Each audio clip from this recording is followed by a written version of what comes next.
Hey, welcome back to Call the Damn Leads, the show by sales professionals for sales professionals. I'm your host, Drew B. Wilson. With more than 2 decades in sales, I've seen it, been through it, heard about it. Now I'm bringing it to you, my favorite people in the world.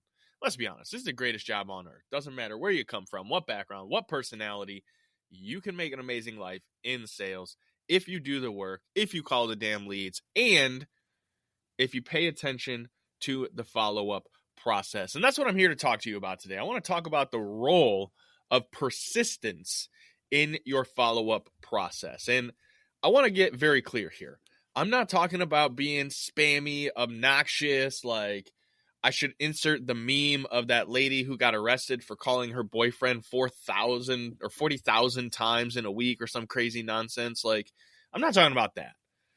But there is value to being persistent and being top of mind for your prospects. Because at this point in 2025, when this episode's being recorded and released, I think the statistic is they see somewhere between 5,000 and 8,000 advertisements every day. People are distracted. They're busy. Your people, you know, in your own life, there are things that you think about, that you've investigated, that you've maybe signed up to learn more about, and then you got busy, life happened, and it wasn't a priority anymore. And if one of the people who you had requested information from was being persistent, there's probably a story that you can think back on where someone reached out to you and said, you know what, I'm still following up on this specific thing that you requested. Are you still interested? And you finally said yes. It could have been on a product, a service. It could have been on something that, a vacation that you wanted, whatever it was, in your own life, there was a moment you signed up for something, you ghosted the salesperson, and they followed up and you eventually buyed. And you probably had a story like that or several in your own sales journey, where you had someone who came in and you had to follow up over and over and over and over, and then eventually they bought, and it was like, hallelujah, hooray. This is the greatest, because, again, if you want to look at statistics, out of 100 people that you talk to today, statistically, only 5% of them want to buy right now, which means you have 95% of people that you have to follow up with for an extended period of time to either completely disqualify them or to eventually earn their business or business via their referrals. Because not everybody's going to do business with you, but if you stay top of mind and you do a good job, there's a chance they might know someone who needs your product or service. And by golly, they might just send them your way if you ask. But you have to follow up. And, one of my favorite stories from follow-up, it happened in my insurance days. And there was a gentleman when I went to training out in Cuyahoga Falls. So this is right outside of Cleveland, at the Allstate headquarters.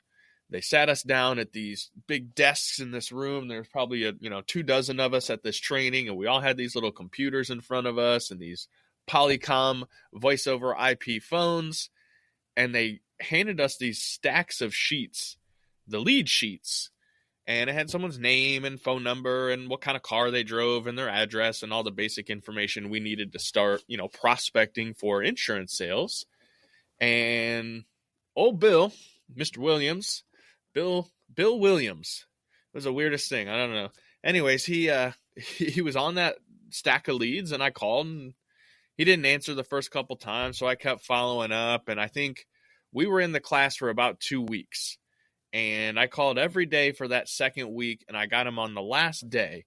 And I remember telling him, hey, Bill, I would love to work with you. This is what we do. We're in your area. We're newer agents. And he said, yeah, I'm definitely trying to work with someone. Give me a call when you get back into the office on the 1st. And I was like, all right, fantastic. And I'm cheering to myself because I've got this lead appointment that I'm going to work. And funny enough, while I was at the training, I couldn't even sell insurance yet. We didn't even have the license to sell it, but they wanted us to try and get people to get the quotes and then wait to sign up until the 1st, a couple weeks later. Funny stuff about training. But anyway, so I get to the office and I call Bill and I'm like, hey, Bill, are you ready to get signed up? And he says, no, call me back next Tuesday. And I'm like, okay. And I call him back next Tuesday. And he's like, yeah, I'm busy. I'm, give me a call next month. And I'm like, oh man, are you sure you want to wait? And I'm trying to handle objections. And He said, nah, just call me next month. So I was like, all right. And I call him the next month, and he doesn't answer. And I call him, a couple times that month, and he doesn't answer. And so I send him a letter, and I put him into my follow-up sequence. And every couple months, I reach out, I call, I send him a letter. Every once in a while, he would answer and say, yeah, I'm not ready yet. Keep checking in. And I had a machine built that was just running for me and checking in and sending me reminders to call Bill. And one Tuesday evening, when I was staying late, making my evening calls, I hear the door chime, which was kind of strange because we didn't get a lot of foot traffic. So anytime we did, it was always an interesting seeing, who would come in. And I look out the office door and I see into the front hallway, and there's this gentleman standing there. Older gentleman. He's got a stack of papers that's got to be almost like 7 inches thick. And he's like, I'm looking for Andrew Wilson. And I'm like, well, that's me. I'm Drew. How can I help you, sir? And he's like, well, I'm Bill. And you've been sending me letters and calling my house every other month for like the last 3 years. And I tell you what, I've been dealing with the fact that every 6 months I've got a new agent here over at this other company I'm with. And I don't like that. I want to be able to know I'm working with somebody that I can call them. They're going to be there. They're going to take care of me. And man, of all the agents that have tried to sell me insurance over these last few years, you're the only one who still stayed consistent. So guess what, bub? Take a look at my stuff. If you're anywhere close, you've earned my business just on the fact that you're consistent and you're still here and it doesn't look like you're going anywhere. I'm like, whoa, that's awesome. I mean, literally had to be 3.5 years of follow-up trying to get this guy to come in and check out our agency. And one evening he pops in, we take a look at everything. We wrote several cars. He had a couple houses, a boat, some other toys, motorcycles, what have you. It was one of the biggest policies I'd written to that point. But it never would have happened had I not stayed consistent and persistent following up to check in on Bill. And that's just one of many stories I have like that. But it's important to remember that you have to stay in front of these people. You have to stay top of mind. There's a lot of times that people will just be people. They have life events that are going on. They, are busy. They have work. They have lives. They have careers and struggles and all the things that you have in your own life. And what's crazy is I've chatted with a lot of sales professionals and even sales trainers over the years that will push back and say, hey, you have to hard close. You got to move people along faster. And I agree. You got to close the deal. You got to get paid. You got to make money. But to me, I find there's a really important balance because especially if you want to use the insurance example again, when you're selling life insurance, a lot of people don't really think about life insurance, in my opinion, as something that's all that very important. And it's scary because it's one of the least expensive investments you can make to get a pretty massive return. And I learned that because I was a sales agent of it. But more importantly, what's crazy is people don't think about it until there's a major life event. Someone that they know or that's 2 or 3 people removed from them knows passes away. And all of a sudden everyone's talking about, oh, they had to start a GoFundMe because they didn't have any life insurance. And now they're struggling to bury him and their family has all this debt and all these things that are going on. And it becomes now a very hyper-aware situation. The individual is very clearly emotionally driven to want to make a decision or take an action. And sometimes, no matter how great of a salesperson you are, you still have to wait for them to truly believe and see the value of that product or service.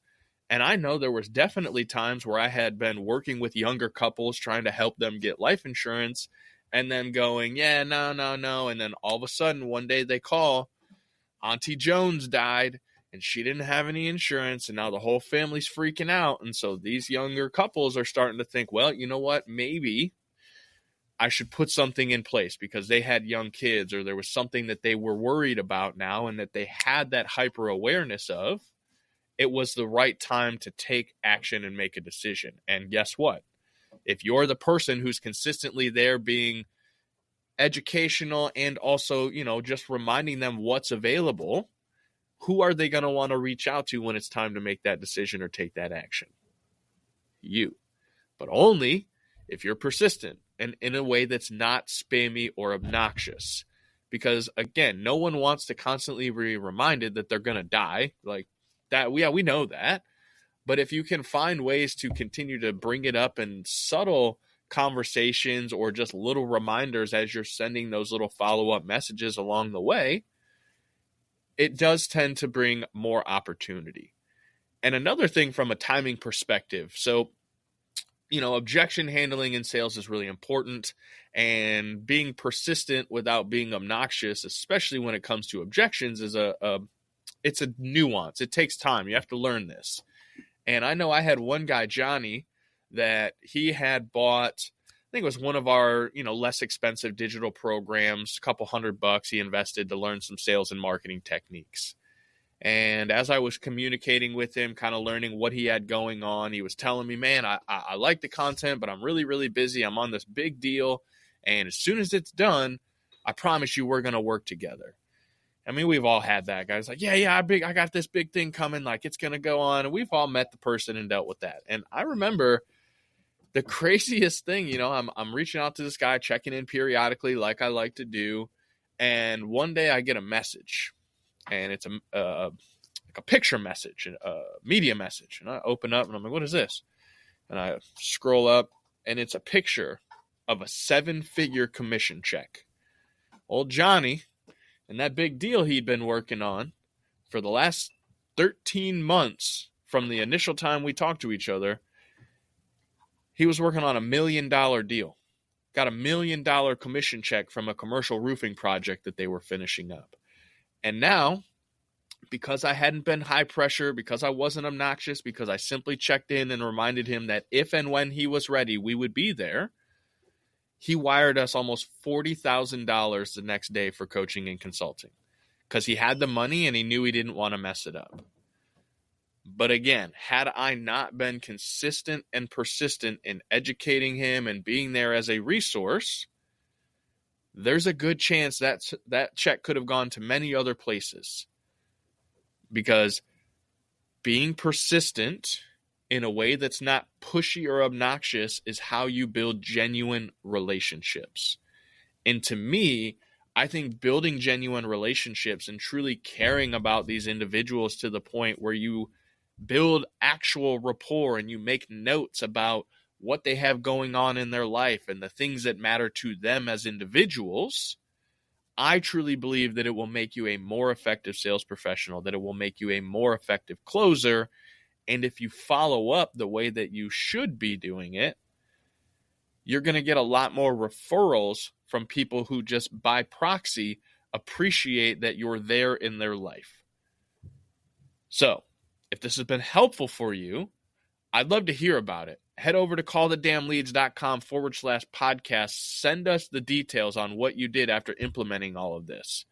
I want to share your story. I want to bring you on the show. I want to talk to other closers who understand the role of persistence in follow-up and how it makes you a more well-rounded professional in all areas. Because follow-up doesn't just apply in business.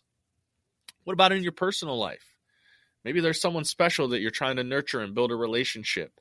Following up with them, doing it in a way that's not creepy or spammy.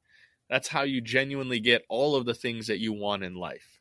But it's only if you put in the work, if you call the damn leads, as I like to say, and if you actually follow up with these individuals. So go out there, implement some of these strategies, start being more persistent, and let me know how it went. If you enjoyed the show, share it.